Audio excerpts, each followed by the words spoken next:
Terror attack naman sa Paris, imposibleng mangyari sa ating bansa. Ito ay ayon sa Armed Forces of the Philippines. Ang buong payag ng military o ng militar, kaugnay nito ay hatid naman sa atin na aming kasama ang si Waywaya Makama live via phone patch.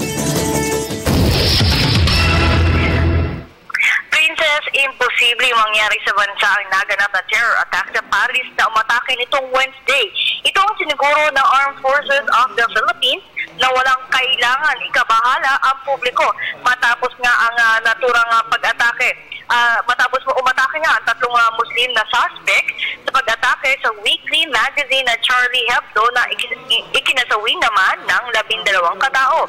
Ayon kay Colonel Restituto Padilla, ang tagapagsalita ng AFP, isa sa mga dahilan na kanyang nakikita ay ang respetong ibinibigay ng mga Pilipino sa mga Muslim maging ang mga miyembro ng media. Bukod dyan ay wala ding nakikitang validated o kumpirmadong report mula sa AFP Intelligence Service kung may mga grupong Muslim magbabalak na manggulo lalo na sa pagbisita ng Santo Papa sa bansa. Kaya naman, umaasa ang AFP na magiging mapayapa at makabuluhan ang pagbisita ni Pope Francis.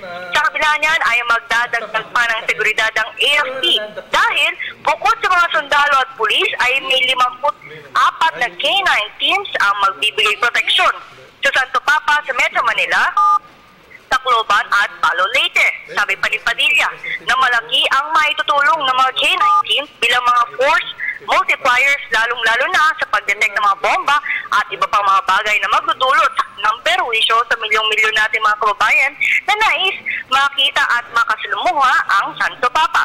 Sa darating na Huwebes, Princess, na ang dating ng Santo Papa na kung saan aabot sa higit kumulang 37,000 ang inaasahang magbibigay seguridad kay Pope Francis. Sa Palo Leyte lamang ay mayroong higit 200 army troops ang sisigurong ligtas ang Santo Papa habang siya ay nasa probinsya. Bukod pa ito sa mga snipers at mga intelligence officers ang kakalat sa iba't ibang lugar kung saan bibisita ang Santo Papa sa kanyang 5 araw na pagbisita dito sa bansa. Bukas naman magsisimula ang red alert ng Armed Forces of the Philippines sa buong bansa. At yung muna pinaka-latest mula rito sa Campo Aguinaldo.